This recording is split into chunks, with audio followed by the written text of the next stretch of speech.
125 घंटे सीआरपीएफ की cobra unit के जवान राकेश्वर सिंह नक्सलियों के बंधक थे। 6 दिन तक जंगल में रहे। 6 दिन तक परिवार की सांसें अटकी रहीं। कल जब वो रिहा हुए तो सांस में सांस आई। लेकिन रिहाई के पीछे की असली कहानी क्या है इसकी इनसाइड स्टोरी, बता रहे हैं मेरे सहयोगी ज्ञानेंद्र तिवारी सीधे ग्राउंड जीरो से।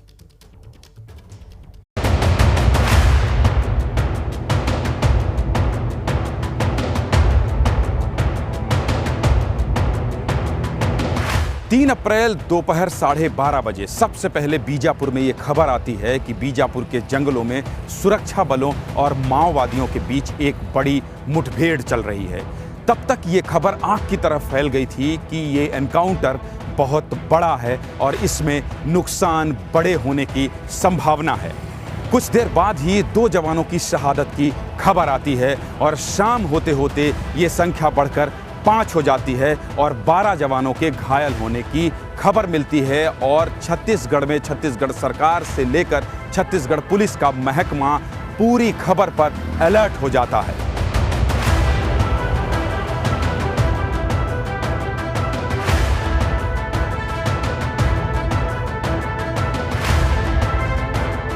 लगभग 4 घंटे तक के लगातार फायरिंग हुई है और नक्सलियों को बड़ा नुकसान हुआ है। हमारे जवान भी शहीद हुए हैं।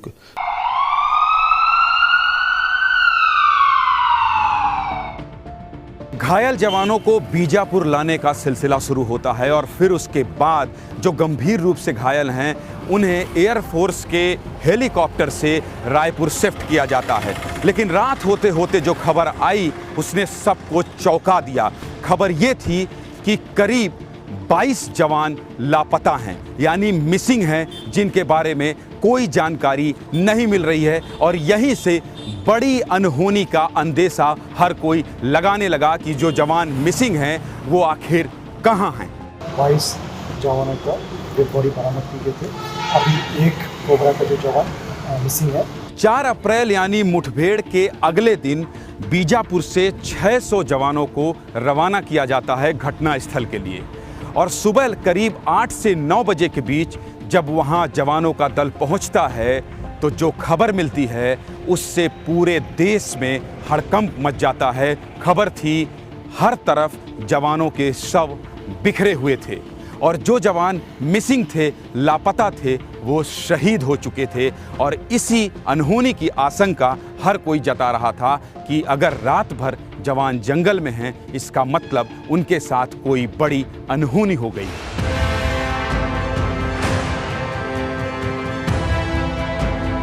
अब बारी थी जो जवान शहीद हो चुके थे उन्हें वापस लाने की। घना जंगल था, नक्सलियों का गढ़ था। ऐसे में ऑपरेशन बहुत देर तक चला और जवानों के शव को लाने के लिए एयरफोर्स के हेलीकॉप्टर को ग्राउंड जीरो पर उतारा गया और तब जाकर उन्हें, जो शहीद जवान हो चुके थे, उन्हें बीजापुर और पोस्टमार्टम के लिए जगदलपुर पहुंचाया गया। दोनों ओर का नुकसान हुआ है। हमारे जवान शहीद हुए हैं। मैं उन सभी जवानों को श्रद्धांजलि भी देता हूं और उनके परिवारजनों को और देश को इतना विश्वास दिलाना चाहता हूं कि जवानों ने अपना खून जो देश के लिए बहाया है वो व्यर्थ नहीं जाएगा। जैसे ही गृह मंत्री अमित शाह को इस हमले की जानकारी लगी, उन्होंने अपना असम का दौरा बीच में ही छोड़ दिया और दिल्ली पहुंच गए। सभी वरिष्ठ अधिकारियों के साथ बैठक कर इस पूरे घटना की उन्होंने जानकारी ली और अगले दिन जवानों को श्रद्धांजलि देने सीधे जगदलपुर पहुंच गए। जगदलपुर में मुख्यमंत्री भूपेश बघेल के साथ बैठक में तमाम वरिष्ठ अधिकारियों के साथ नक्सलियों के खिलाफ लड़ाई लड़ने की नई रणनीति पर चर्चा हुई।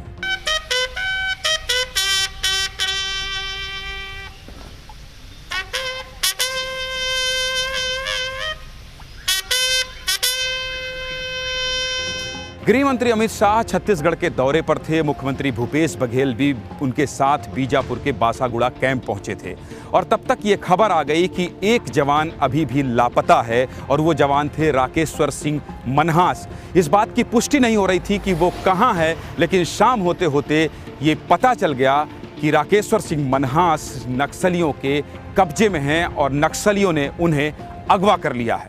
और बस मेरे को यही उम्मीद रखनी है भाई वापस आने की, और कोई मेद नहीं है। उनको किसी भी कीमत पे लाना होगा, चाहे जितनी भी डिमांड हो उनको पूरी करनी होगी अपनी डिमांड, और अपना जवान उनको वापस लाना होगा। और अचानक एक फोन आता है बीजापुर के पत्रकार गणेश मिश्रा के पास। उस फोन का इंतजार राकेश्वर सिंह मनहास के परिवार ही नहीं बल्कि पूरा देश कर रहा था। वो फोन माओवादियों ने किया था। माओवादियों ने कहा जवान सुरक्षित है, आप 4 पत्रकार और सरकार द्वारा नियुक्त प्रतिनिधि मंडल लेकर जंगल के अंदर आ जाइए। आगे क्या होता है जंगल के रास्ते में चलकर गणेश मिश्रा के साथ, मैं पूरी कहानी आपको बताऊं।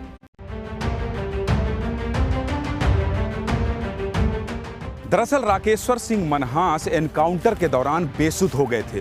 42-44 डिग्री तापमान में बीजापुर के जंगलों में धूप में ये लड़ाई लड़ी जा रही थी। ऐसे में वो अपनी टीम से अलग हो गए थे और दूसरे दिन राकेश्वर सिंह मनहास को जब नक्सलियों ने अपने साथियों को ढूंढने का प्रयास किया तो उन्हें राकेश्वर सिंह मनहास मिल गए और इसी दौरान नक्सली उन्हें अपने साथ लेकर जंगल की ओर चले गए।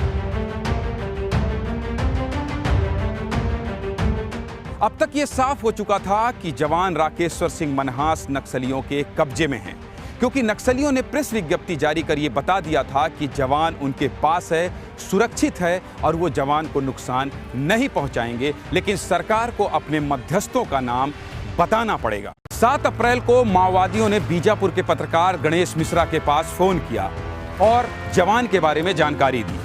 गणेश मिश्रा ने बस्तर के आईजी पी सुंदरराज से संपर्क किया और फिर बीजापुर से एक पत्रकारों का दल सरकार द्वारा सुझाए गए मध्यस्थों के नाम के साथ नक्सलियों के पास जाने के लिए रवाना हुआ। गणेश अपने साथियों के साथ निकल जाते हैं जंगल की ओर, जहां माओवादियों ने राकेश्वर सिंह मनहास को रखा था। यही रास्ता, इसी तरह का रास्ता गणेश, किस तरह का रास्ता था और फिर कैसे पहुंचे आप? बिल्कुल, अभी जो आप रास्ता देख रहे हैं बिल्कुल ऐसा ही रास्ता था और हम इसी तरह बाइक में अपने साथी पत्रकारों के साथ जो डेलीगेशन की टीम थी 2 लोगों की, उनको लेकर हम इसी तरह जंगल के रास्ते उस जगह तक पहुंचे थे जहां पर नक्सलियों ने बुलाया था। स्थानीय पत्रकारों के साथ मध्यस्थ जब माओवादियों के पास पहुंचे तो वहां जंगल में करीब 2500 ग्रामीण इकट्ठा थे। मतलब नक्सलियों ने जन अदालत लगाया था और वहीं इस बात का फैसला होना था कि राकेश्वर सिंह मनहास को कब छोड़ा जाएगा। करीब 4.5 घंटे का वक्त लगा और जब राकेश्वर सिंह मनहास सामने आए तो उनके दोनों हाथों में रस्सी बंधी थी। राकेश्वर सिंह मनहास जैसे ही पत्रकारों के दल के साथ मध्यस्थ के पास पहुंचे, उन्होंने सबसे पहले यही कहा, यहां से जल्दी लेकर चलो। आपको याद होगा राकेश्वर की बेटी का एक वीडियो वायरल हुआ था जिसमें बेटी ने कहा था, पापा जल्दी घर आ जाओ। यकीन मानिए, जैसे ही नक्सलियों के पास से छूटे राकेश्वर, सबसे पहला शब्द पत्रकारों से उन्होंने यही कहा कि मुझे यहां से जल्दी लेकर चलो। जब आप लोग लेकर आ रहे थे, कितने किलोमीटर का इस तरह का पगडंडी का रास्ता था और कैसे वहां पर बातचीत हुई? गणेश, थोड़ा अगर बताएं बहुत संक्षिप्त में।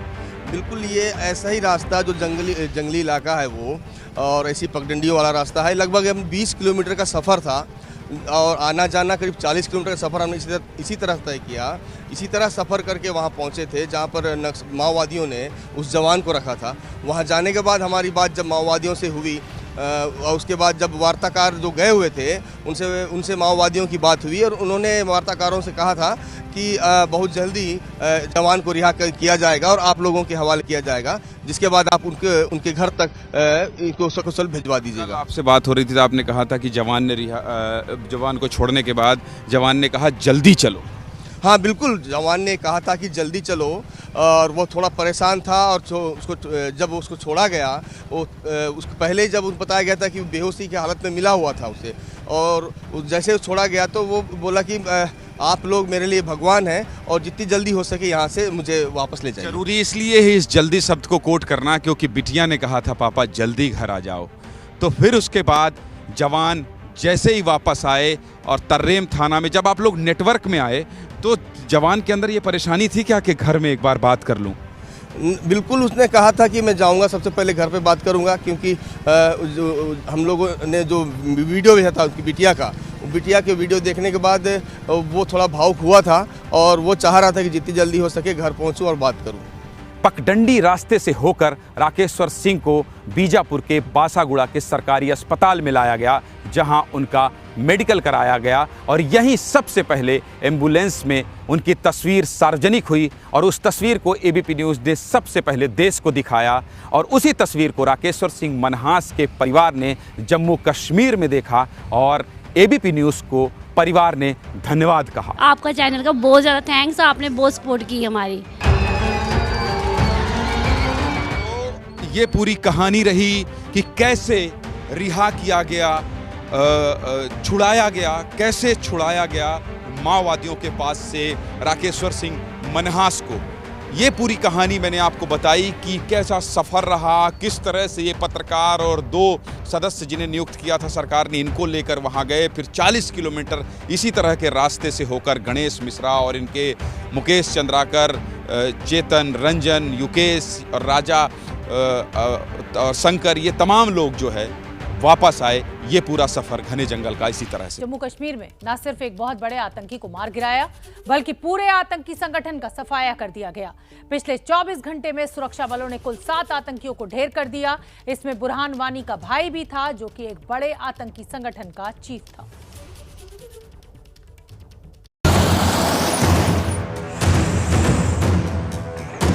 जम्मू कश्मीर में सुरक्षा बलों को मिली बहुत बड़ी कामयाबी। 2 अलग-अलग एनकाउंटर में 7 आतंकवादियों को ढेर किया गया। दक्षिण कश्मीर में 2 अलग-अलग मुठभेड़ में सुरक्षा बलों ने 7 मिलिटेंटों को मार गिराया। पुलवामा और शोपियां में हुई इन मुठभेड़ में जैश-ए-मोहम्मद और अंसार गज़वतुल हिंद से जुड़े जिन 7 मिलिटेंटों को मार गिराया, उनमें अंसार गज़वतुल हिंद के प्रमुख इम्तियाज शाह उर्फ गाजी खालिद भी शामिल है। आतंकी बुरहान वानी का भाई इम्तियाज शाह मार गिराया गया। आतंकी संगठन अंसार गज़वतुल हिंद का कमांडर था इम्तियाज शाह। इम्तियाज शाह का मारा जाना सुरक्षा बलों के लिए बहुत बड़ी कामयाबी है, क्योंकि शाह का नाम कश्मीर में सक्रिय आतंकियों में बहुत बड़ा नाम था। पुलवामा में त्राल के राज सुना का रहने वाला था। साल 2019 से आतंकी गतिविधियों में एक्टिव था। गज़वतुल हिंद के पूर्व चीफ जाकिर मूसा का बेहद करीबी था। अवंतीपुरा एनकाउंटर में हामिद लिल्हारी के मारे जाने के बाद गज़वतुल हिंद का चीफ बना था। त्राल में जमीन के नीचे बने एक बंकर को निशाना बनाकर सुरक्षा बलों ने यह ऑपरेशन चलाया था और इसमें 2 मिलिटेंटों को मार गिराया। इनके कब्जे से 2 AK-47 राइफल भी बरामद की गई। सुरक्षा बलों को इनके छिपे होने का खुफिया इनपुट मिला था। इलाके को घेर लिया गया। इसके 3 साथियों को जब सुरक्षा बलों ने ढेर कर दिया, तब ये अपने एक साथी के साथ भागकर मस्जिद में जाकर छुप गया। मस्जिद को कोई नुकसान न पहुंचे, इसके लिए सुरक्षा बलों ने आंसू गैस के गोले अंदर फेंके, जिससे वो बाहर आ जाए। इस बीच लगातार उससे सरेंडर की अपील की जाती रही, लेकिन वो मस्जिद के भीतर से गोलियां चलाते रहे। आखिरकार किसी तरह सुरक्षा बलों ने इन्हें मार गिराया। इसमें 4 जवान घायल हुए हैं, जिनमें से एक की हालत गंभीर है। उधर त्राल में भी सुरक्षा बलों ने 2 आतंकवादियों को मार गिराया। यहां भी आतंकियों के छुपे होने की जानकारी मिली थी। जवानों ने पूरे इलाके को घेर कर सर्च ऑपरेशन शुरू किया। शिकंजा कसता देख आतंकवादियों ने फायरिंग की। जवाबी कार्रवाई हुई, जिसमें दोनों आतंकी मारे गए। संवाददाता आसिफ कुरैशी की रिपोर्ट। तो फिलहाल मातृभूमि में मुझे दीजिए इजाजत। सोमवार को 4 बजे एक बार फिर आपसे होगी मुलाकात।